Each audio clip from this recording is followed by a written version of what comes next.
My very special guest for this episode is my old PhD student and very dear friend, Dr. Patrick Schreiner. We always have such a good time hanging out together, and we did on this drive around Louisville talking about his new book on the Ascension. Cars, coffee, theology. All right, well, man, welcome. Thanks. Such Appreciate a it. delight. Yep. Such a delight. My Good to be goodness. back with you. In an unspecified date that we're doing this on. That's right. That's nobody. No one knows. Well, so glad this worked out, that Yeah. we could sweat together in the RX-8. Yep. So as you know, I always ask the question of what was your first car? Yeah. I've been preparing for this Okay, because great. I'm terrible with cars. My dad didn't teach me anything about cars. Since Right, you I interviewed can him. But so I have two answers for you. First, the first car that I drove and the first car that I owned. Okay. The first car that I drove, in terms of like, my parents kind of gave it to us to drive other Right. people to school because they didn't want to drive Yeah, us to school, that's right? the way to go. Yep. Was a 1991 Plymouth Voyager Wow. van, Okay. one side, and we called it the Gus Bus because Okay. my brother's middle name, he first had it, is Gus, and we drove the Your cable. brother's middle name is Gus? Yeah, from Gustav.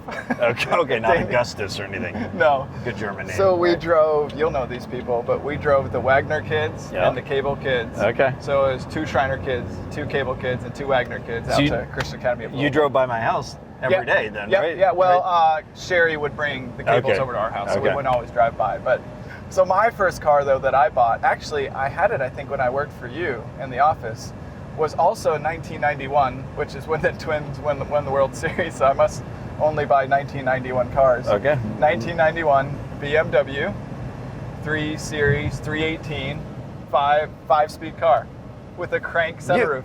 You had a BMW Yep. 300 series? Yep. 1991. That When was you my were working first for car. me. Yeah.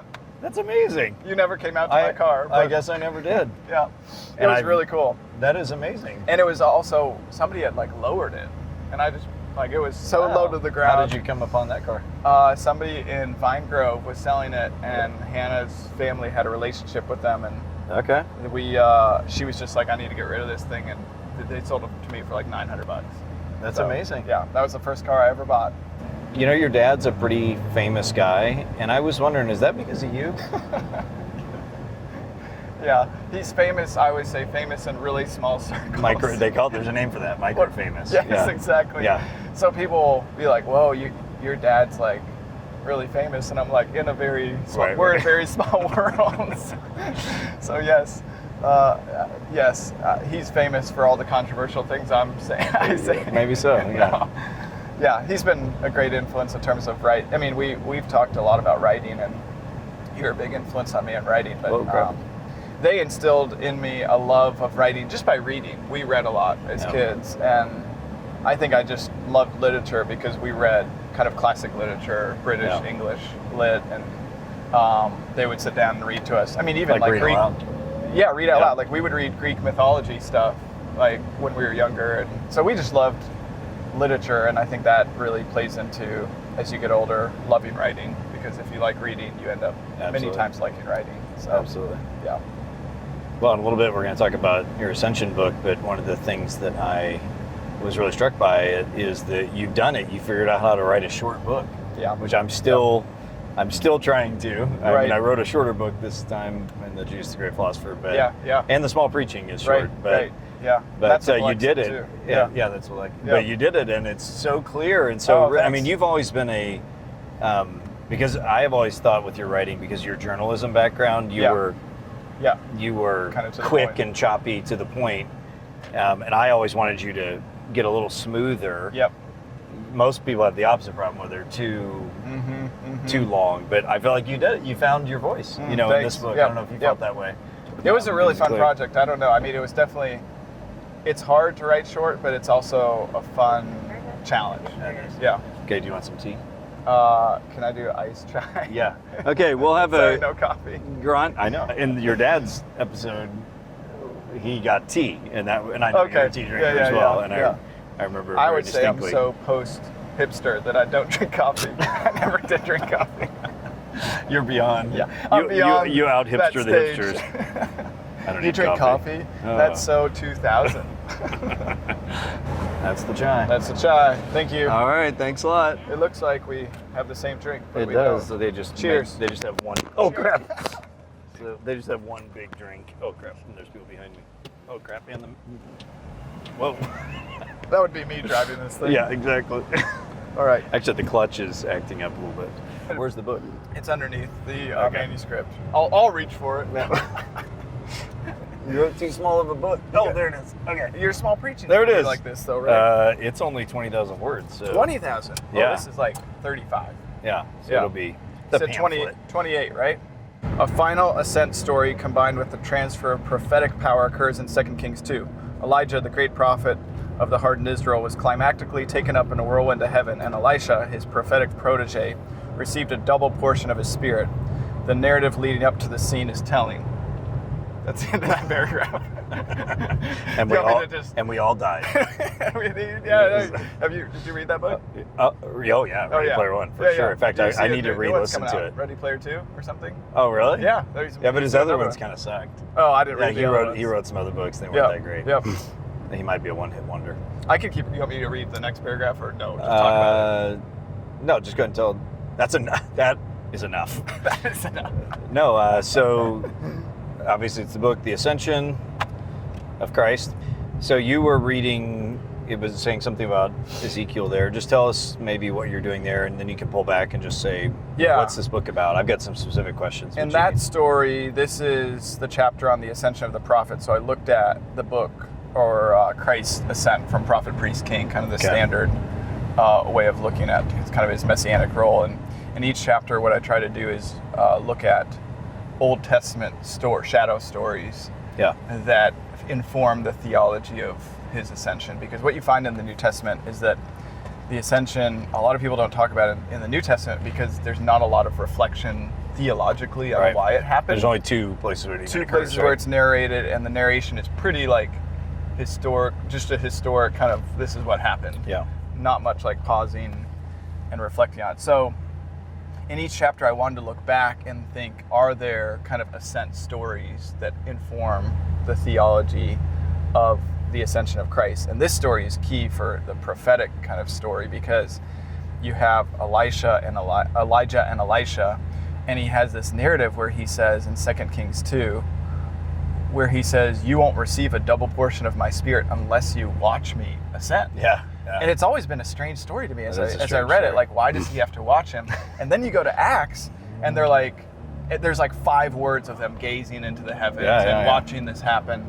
And I think what's going on there is Luke, as That's the Luke's author of mimesis, Acts, his is typical he's mimesis. saying, hey, as they watch him do this, then the next chapter, of course, in Acts is the reception of the Spirit at Yeah, Pentecost. So that's they huge. receive, I think in some sense, a double portion Well, of you'll his be able to Spirit. do more than That's John. I was when that's I was right. with you. Yeah. That's right. And that's a good canonical reading because one of the things I loved about studying the Ascension is, you combine Luke and Acts, but canonically, you've got all this Holy Spirit stuff in John. Yeah. And the unity of God's people and how he's going to leave and they're going to receive the Paraclete, the Comforter. And then you go to Acts and that's exactly what happens. Yeah, So, that's great. yeah, I think it was just really helpful for me to go back and kind of look through those Old Testament stories and say, actually, there is an imagination that was being formed in terms of someone ascending Yeah. and them receiving gifts or him conquering or whatever that is. So, And maybe especially Elisha. Don't hit yeah. this guy. Oh my goodness. Yeah, that's great. Yeah, so is that, obviously there's not a lot of New Testament or biblical studies work done in the Ascension, but there are a few theological works. Do they do that kind of Old Testament work, or is that more your move? no, that was more my move. I mean, there was, like Douglas Farrow has done some good work on it, and that's more theological. Tim Chester and John Woodrow have a little Ascension book, and they might have done a little bit of that, but that was more me kind of thinking more biblical theologically, just trying to connect the two testaments together and seeing that, the confession that Jesus is Lord, Jesus is Messiah, that's all based on Ascension realities. Yeah. And so obviously like Jewish thinkers were thinking back on like this Ascension piece is hugely important for the installation of their king. And the idea even in Greco-Roman times of like giving gifts, even if Yep. good kings didn't always do that, giving Yeah. gifts to the people. Yeah, it's good. And I think that gift is tied to even Ephesians 4 and the reception of the people, the Yeah. gifts of the people. Ephesians Yeah, 4:11. that's good. Okay, that's good. So yeah. Yeah, well, I want to come back to a lot of that, and particularly the king. And you think of, I hadn't thought of it until just now, but the Psalms of Ascent. Yes. Even you're going up, Yep. right? Yep. But let me go back and say something again. Just the whole book was so clearly and interestingly written, with nice little introductions to each chapter, and a neglected doctrine for sure. So I mean, I think it's just a great contribution. A couple of things about the preface. I thought it was funny that when you met with the Lexham agent, Derek Brown, I think it was, in Portland to talk about it, his response was, "Why not?" I thought that's the most non-committal and least encouraging response to writing a book. Was there more to the conversation? There was more. That was it. There was more to the conversation. So we went to Por qué no, which in Spanish is why not. right. Okay, So I was of kind of course. doing a play on words there. Right. And we were talking, and he was just like, "Do you have any topics you want to write on?" You know, we do this little snapshot series.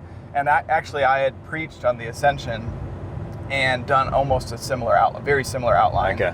And I thought, man, I'd love to expand upon this. And right on this morning, I was writing a commentary in Acts, and I was seeing it everywhere. Actually, it goes back to even PhD days when I did The with Matthew spatial, Sleeman. yeah.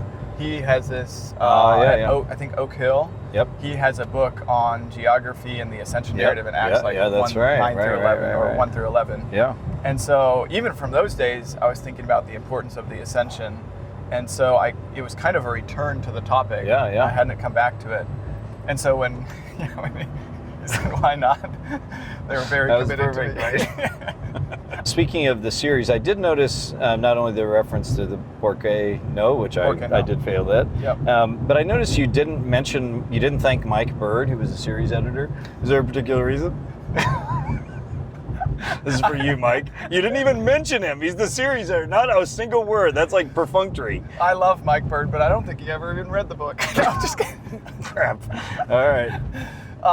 Usually those thank yous come, sometimes I write them early because I send my manuscripts pretty early on Right. to people and get feedback from them. And I probably just forgot to include him. I think he wrote me and just said 2 thumbs up.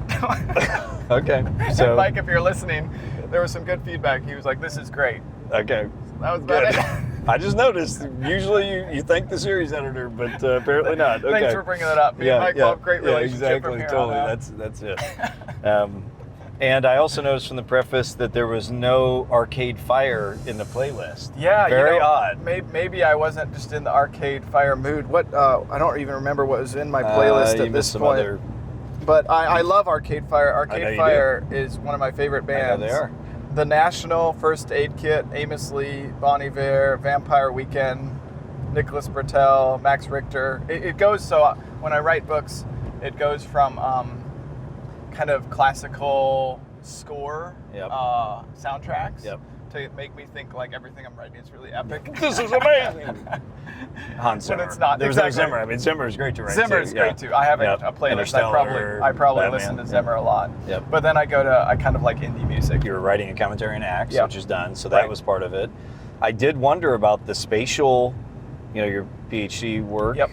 Under yours truly, the whole spatial theory and spatial approach. It came up a couple of times in the book as well. Yeah. And I thought some of the things you said about that were really interesting. That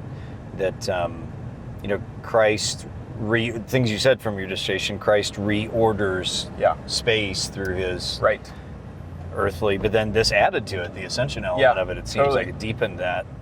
Yeah. I don't know if you want to say anything else about that. I've got Yeah, sure. I mean, everything other people don't notice it. You would, because you were my supervisor. But everything that I've written is kind of tied together in one way. I know that feeling. Yeah. And it's some of the streams are looser than others, or not as full, I guess, as others. But yeah, the ascension. I think the geographical imagination of Luke is based on the heavenly journey of Jesus. So many times we just think about Acts as the journey of the apostles to the ends of the earth. But that begins with a journey to the highest heavens of Christ, who then sends, I mean, this is Matthew's theology too, in the Great Commission, who can send them into all nations because he's king of the whole universe. And I think so helpful. if you've read like Conrad and Matthew, Yep, he yep. does the same type of thing, that there is a shift in Jesus's kind of vocation, or I don't know what the best word is to use, but once he's exalted, there's a unique thrusting into the nations that he then sends his disciples on. And so I found that really helpful just to continue to come back to, because Jesus also ends up kind of coming down and popping up at these key scenes in Acts. So like you think about Stephen, he sees Jesus standing at the right hand of the Father, not sitting but standing. Saul's conversion. Right. So Jesus keeps on kind of being active at these key moments. Right. And as Paul's even going on mission, it's the Spirit of Jesus who leads him into Macedonia and Philippi. And that, even when I did Acts, I didn't realize that he's kind of he's retracing Alexander the Great's steps in opposite direction. Huh. And there's a kind of conquering of Really? like going across the waters and saying now it's not just the East coming to the West, but the West coming to the East. And I was like totally blown away by other that people? stuff. I've missed that. Have other people pointed that Keener out? did a lot with that. Okay. In his massive. And who would know? 4-volume. Because he exactly. actually knows the ancient sources inside and out. you know? Exactly. So I found it really interesting to just note, and many people have noticed this, but that Jesus is not non-active in Acts. He's active, but he's active. It's not just in the the Spirit, heavens. even. Right? Exactly. Yeah. So one of the most interesting things about the approach of the book, and I know that when you're writing a book, it's, at least my experience is that there's actually several different ways you think about approaching the topic and organizing it, and that's such a crucial part of it that the reader doesn't see until the end. Like, they don't see the process of, I could organize it completely this way. Right.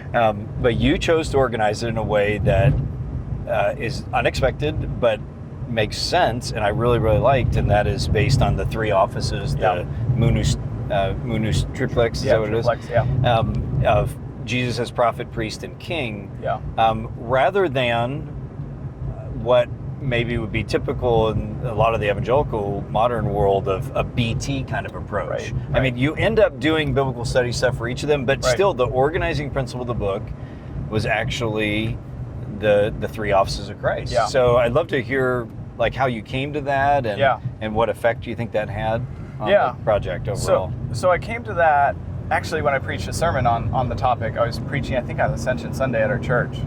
And so I was tasked with preaching on the Ascension, which, side note, I think many times it's not talked about because we think the resurrection is kind of the ultimate climax. And we're like, we're done, Easter Sunday, we're back to just normal church calendar. But historically, they've included Ascension Sunday 40 days later, and then Pentecost Sunday as well. Absolutely. Which I think brings a nice kind of completion to Christ. You know, you have his birth, his death, or his life, his death, resurrection, ascension, and pouring out the Spirit. So when I preached the sermon, I just looked at it through these angles, because I felt like, I was like, what do I say about the ascension in terms of his continued work? That was one of the big emphases I wanted to have. So I think it's somewhat obvious that like it's the exaltation of Jesus. But what I really wanted to press into this book is, how is Christ continuing to work now that he's in heaven? And you need categories to begin thinking of, well, how does he continue to work? And prophet, priest, and king. Prophet, priest, and king was just like, if he was all of these things upon the earth, how is he now a better prophet, priest, and king in heaven? And some people add sage to that, which would have been... Which I'm very happy with that as well. I think that's very important too. Yeah, I think that's very important too. But I decided to just go with the three, because I do think as a prophet kind of declaring the word of the Lord, especially building his church, as a priest, the intercessor, and then as the king reigning over all. And I do think... And sacrificed. Exactly. That's the kind of twist on it too. Exactly. And there is kind of a leading up to the kingship of Jesus. So a few people read and they're like, why don't you start with the kingship of Jesus? And I actually thought about that, but I wanted to end with the kingship of Jesus, because there's, and this is something I'd love to explore more. It seems like at the beginning of the Bible, there's this combination of those three roles with Adam and Eve that somehow gets split as time goes on, and then they come back together in certain figures, like David kind of acts as a priest type figure as well, and king type figure, and Moses to some degree. And Moses, that's right. And then in Christ, they ultimately all come back together. It's good. And so, you can almost think of them as like the Venn diagram with 3 circles like overlapping. in Except some for you roles. do argue that king is actually There's a central. there's a centrality. I maybe Yeah. maybe I've missed that in other theological writings, but I thought that was very intriguing. Yeah. It kind of ties into the kingdom theme throughout. That's that. right. Yeah. Yeah. Okay. Yeah, I just think that's a huge emphasis. So, that for me, that was just helpful to begin to structure my own thinking in terms of what is he continuing to do. The Ascension not only, again, exalts his work, but it amplifies his work as he continues. And puts it in a new. I think you say the 3 roles are in a new epoch Yes. or new era, and Yeah. then I think you could also say a new space. Then. That's right. That's right. And this is Yeah. why John can say Gospel of John, right? It's better, or Jesus in the Gospel of John, it's better that I leave. And I think a lot of us are like, why? Yeah. Well, why is it better that you leave if being with you bodily is the best end state? I mean, you think of the new heavens, new earth, we're waiting to be with Jesus. We're waiting to have the messianic banquet with him. So why now? I mean, there's a lot of answers that could be given, but there's something about that, his work now in heaven, which actually, and this is hard for us to comprehend. It's superior It's actually or something. superior Yeah. to him being on Right. the earth. It's better Right. for us. Right. And that continually helpful. struck me as I worked on it, just that we actually live, and this is what Peter says, like we are more privileged now because we have, this is what he says, I think it's in 2 Peter 1, we have the word more fully confirmed than on the Mount of Transfiguration. Huh. And Yeah. I was like, I Yeah. mean, wouldn't we rather be on the Mount of Transfiguration Yeah, watching him be like the glorification of the That's Son? super And helpful. he says, no, you have the word more fully confirmed. And I think he's looking and saying, we watched him ascend into the heavens. Everything was confirmed and authorized. He's the king, he's the prophet, he's the priest, and we know that he's vindicated in that sense. So Okay, that's super helpful. So I want to come back to a little bit more about the Ascension, but let me sidestep us here for a second in light of what we were just talking about to ask how you think about the relationship of biblical studies to biblical theology to dogmatic or systematic theology, because they're not the same thing exactly. Kind of more traditional biblical studies approach, because in this book, again, I would have expected you to just kind of a straight BT or a more academic biblical studies approach, starting with Luke and Acts or whatever. Right. But you do use these theological constructs. I'm just curious what reflections at a more general level you have about the relationship. One of my early readers, I won't name him, Mike Bird. No, I'm just kidding. That's why he left him out, because his comments suck so much. Oh, there's the bridge. Right. Yeah. I'm like, Have you squirrel. Yeah. Have you been across the new bridge? No, I haven't been across it's the new bridge. Beautiful. Yeah. You go under this tunnel and come out. It's really nice. Yeah. So one of my early readers actually critiqued me because he was like, "Why don't you just do a BT? BT, you should just do a biblical theology of it." But so this is a longer way to answer your question.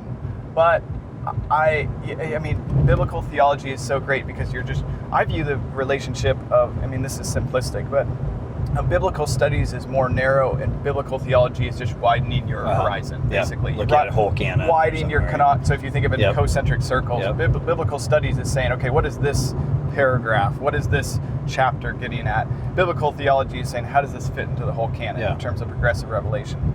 And they're both great. Like, one of the things I always tell our students is that biblical theology is actually really difficult to do because you end up prioritizing what you want to. Yep. Like, you kind of say, well, this is important, and then you downplay everything else that doesn't kind of fit the narrative. Right. And so it can be dangerous to do, but it's also really fun, and we see the apostles obviously doing that. Yep.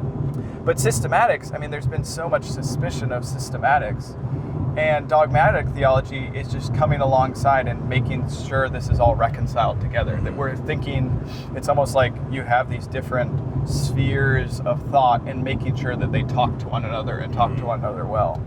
And it asks another set of questions. That's right. Too, That's I right. think. Yeah. An important set of questions. That's right. And so this was, honestly, I kind of did a little bit of everything in the book. And my favorite chapter to write was actually the last chapter, where I integrated the Ascension. You probably didn't even get there, but no, I just did. kidding. Yeah, no, I did. Where I integrated the Ascension into other theological categories. Yep, absolutely. And I think as a biblical studies guy, at least in training, it was, you have the tendency in biblical studies to begin seeing something and then not integrating it with other things, right? And so it actually was a check on my own thinking, because I was like, oh my gosh, the Ascension is so important. Like, let's not talk about the resurrection anymore, or let's not talk about these other things. Right. But then when I put it like right next to other doctrines, I started to actually think more specifically about how is the resurrection different from the ascension? Yep. How does the incarnation inform the ascension? How does eschatology or the return of Christ inform the ascension? And that, just that thinking process of putting those things next to one another, I think it's almost like a rule of faith type thing, right? You're kind of checking yourself and saying, these all matter, let's, and they all let's work not together. go buck wild on Acts 1, 9 through 11 and stop talking about everything else, but Totally. say, let's integrate these things together. So that, just in terms of my own processing, I mean, I'm influenced by you and others that we need to integrate these more and more. Dogmatic theology is not a second step to reading the Bible. It's an integral part of the process all along. Yeah. It's not like you go from biblical studies to biblical theology to systematic theology. Right. I think that's too simplistic. I think we're always reading with those categories, and it's just more fluid than that. Yeah. So That's great. Yeah. So I don't know if it's no problem if you haven't, but I don't know if you got a chance to watch the episode with Mike Allen or the one with Fred Sanders. I watched Fred Sanders. Where both of those... I think Mike Allen had his sunglasses on, so I decided not to watch it. Both of those, that issue comes up because in Fred's book on Trinity. the Trinity, Yeah. he does a good job of talking about those issues. And then Mike, we were talking about something else, but there are a couple articles that he wrote that I use in the class I'm co-teaching with your dad on the relationship of BT and ST that I'd really recommend to you. Yep.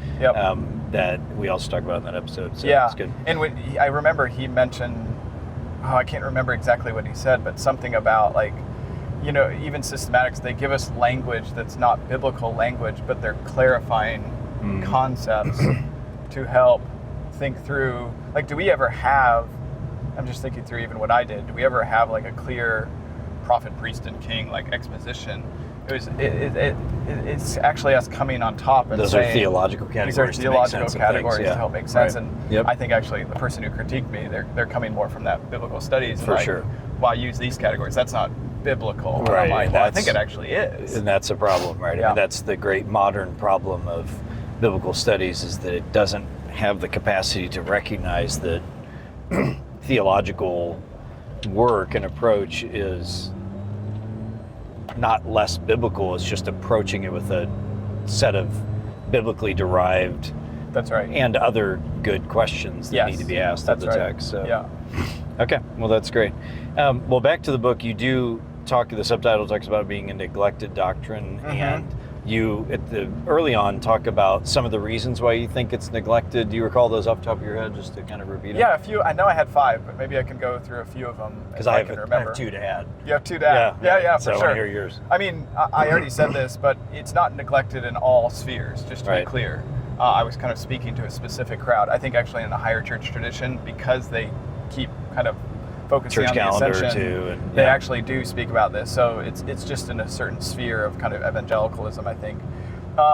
So some of the reasons it's neglected is, we already mentioned, you don't actually have a lot of narratives about the Ascension. So you have a lot about Jesus' life. You only have a few verses at the end of Luke and the beginning of Acts that actually narrate it. So at the end of Acts, no narration, or at the end of Matthew, no narration of the Ascension. At the end of Mark, no narration.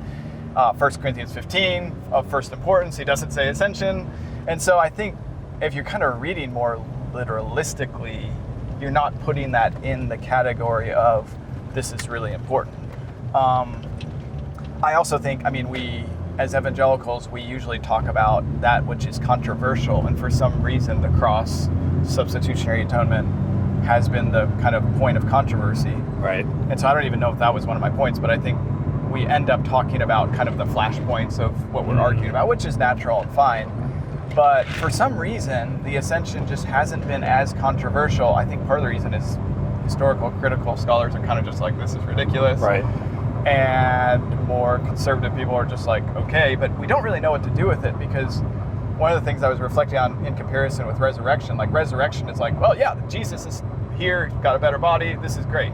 But Ascension, it's kind of like, what are the implications? Yeah. Why did he leave? There hasn't been why much is this teaching a on that. good miracle? Like, right. in terms of, it's a miracle, like, why is it good news that Jesus ascended? And then I think we neglect it partially because at least this is what I was thinking about as I was studying through it, is it's just kind of strange that somebody floats up into the air. And I was, in the book, I just had a few lines about like, I never thought about like how fast he went or slow.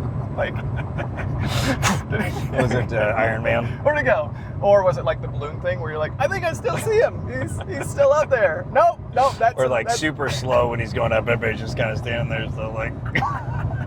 They could definitely do like a Monty Python thing, like, totally. Hey, Jesus, we got one more question for you. He comes back down, goes back up. So it is kind of strange from a modern perspective. And if you're thinking more like scientifically, like when he gets out of our atmosphere, like, you know, like, what? So does he need a helmet up there? Like, totally. Like, well, what's going on there? Well, like, one of the ones I wanted to add that I think is, you know, certainly dovetails with yours is that I think, and it relates to the spatial issue, one of the things that happens in the modern period, and then especially in the 20th century when space becomes something, meaning like outer space. Yeah, right. We think completely in physical terms about the world. It's truly, we live in a materialistic world. Totally. Rather than what most humans have done, and probably still today for most people in the world, they think of both of a two-part world where there's the physical and there's the unseen. That's right. We have like no room for the unseen. Yep. So the ascension becomes embarrassing, but even if we're not directly embarrassed, we just are like, I don't know kind of what you're saying. It's fine. Like, where is he? Right, exactly. Like somebody might ask, where is he? Where is he? Where if we only have materialistic categories, that's really hard to answer. But if you have a very built-in, there's two realms. That's right. World, then he's there. And a great way to phrase that is, and this comes actually from my dissertation work and reading actually a history of kind of spatial thought, is exactly as you said, we only think of space physically, but space is also relational. Mm-hmm. In terms of like, they're communicating relationships of things through putting it in a spatial orbit, if that makes sense. Yep. So, and we actually still do the same, even in terms of like someone sitting at the front of the room. You know what I mean? Yep, absolutely. Like that's communicating something. But I think in that worldview, they did have more of a relational view of like, this is significant, this has theological importance. And even someone, I mean, like on Inauguration Day, standing up and putting their hand over the Bible and they're in the middle. Exactly. It's still there in our imagination because I think it's actually humans. We can't kind of get away from that. Yep. But that's it. That's exactly right. And so I think we, in the modern kind of perspective, we just don't know what to do with it. But they knew like this is the crowning of the king. This is why they could go. I mean, this for me reading through Acts then and Peter's sermon in Acts 2:36. He, after an exposition of the ascension based on Psalm 110:1, he says, he is now Lord and Messiah because I saw him rise up into the heavens. Now he still has a body as well though. So like that actually was a hard piece for me because I wanted to get past the physicality of it, but I didn't want to go fully past the physicality of it because he's still a man. He's in the glorified state. That's right. And I think that's the mystery of he is still a human being in a glorified state. In a physical body. In a physical body. Right. In a place that is beyond our comprehension. That's right. I just don't think that we can wrap our minds around. And it seems like the New Testament authors aren't interested in like, well, let me explain this to you physically, like in terms of physics and metaphysics. At the end of Luke, Jesus blesses his disciples, and I think it was Kelly Kapik who did a journal article on this, who said that's the priestly blessing as they come like out of the presence of God. And that was like, I'd never seen that before. And I thought it was so important in terms of, so on my chapter on priesthood, it's not only sacrifice, it's not only intercession, but it's also blessing. Blessing his people. And I think that piece I had missed in terms of the blessing aspect of it, kind of as you said. It's really good. It was so well written, so interesting. It really was a neglected doctrine. It made me think about all kinds of things when I teach the Gospels and Acts to tie in. So I just want to thank you, man. Oh, thanks. Appreciate it. It was really, really good. I'm really glad. So you finished an Acts commentary. What else are you working on? Yeah, I'm finishing it. So we're still on editing stage. Okay. And so that's in its final stages. I'm working on a New Testament overview book, a visual outline. Oh, yeah. Of the, I've showed you a few of the images, but That's what we're great. going to do is we're going to outline each book with kind of a icon visual representation. Emojis. I'm sure you've gotten that Just before. a laughing, crying face every time. There's Matthew. Here's where they're happy. Here's where they're sad. Paul. In Galatians. It's all sad. In Galatians, he's just going to be like, ah. No, the nuclear one where his head is blowing. Yeah, exactly. Anyways, so we're gonna do that, and the artist is so good. And what we do for every, I don't want to talk too much about it, but what we do for every section is we talk through like what image best represents like these few chapters. So it's really hard to do Oh, sometimes. that's a great question. Yeah. So I'm doing that, and then I have actually an Acts. So my world is Acts now. It feels like, but it's good. Stay out of Matthew. Yeah. Like a New Testament biblical theology that I'm doing with Crossway on it. Is that for your dad's? It's series? for the Okay. yeah. My Yep. dad gives me every book. Right. Well, no, I'm supposed to be doing the Matthew one Yeah. as well. Oh, you're doing that. That's Yeah, right. Yeah. And so it's more, as you know, it's more of a. It's not tracing like themes, but it's more theological themes, and seeing that in the book. At least that's the way I'm approaching it. I don't know if everyone's going to do the same, but I'm looking at like God the Father, Christ the Son, His action, Holy Spirit, the Church, so forth and so on, in Acts, witness, and so that's another project I'm working great. on. So yeah. Okay, so as you may know, there's some questions Oh, in yeah, an that's envelope. right. I forgot Choose about an this. envelope there. We're in your neighborhood now. Yeah, we're getting close. Well, this is the slightly Go- nicer neighborhood. Go Cardinals. That one I think was just used recently. So don't do that one. I don't know. Okay. It doesn't need Actually, to be the sealed. questions are kind of. I don't know what's happening with those. The questions are on repeat now. Sorry, but what'd you get? What's the oldest thing you own? I need to come up with some new questions, but that's fine. I'll tell you a sad story right now. I don't know if it's the oldest thing we own, Okay. but we're in the transition of moving from Portland, Oregon to Kansas City, Missouri, and we got rid of a ton of furniture because most of our furniture was just kind of collected over the years. Right. And we're moving, and we got to put it on a big truck. There's a few pieces of furniture that we have, and one is this old antique buffet. And it was the first piece of furniture Hannah, my wife, bought for us as a couple. Yeah. And she was like, yeah, we're not getting rid of this. Like, this is my favorite piece. It goes under our TV. It's just kind of like this really neat piece. And so we kept that, but we like sold our bed, we sold our couches, we sold so much stuff. And the movers came and they broke the leg. Oh no! They broke the leg. And we were so sad. And, Is it but, fixable?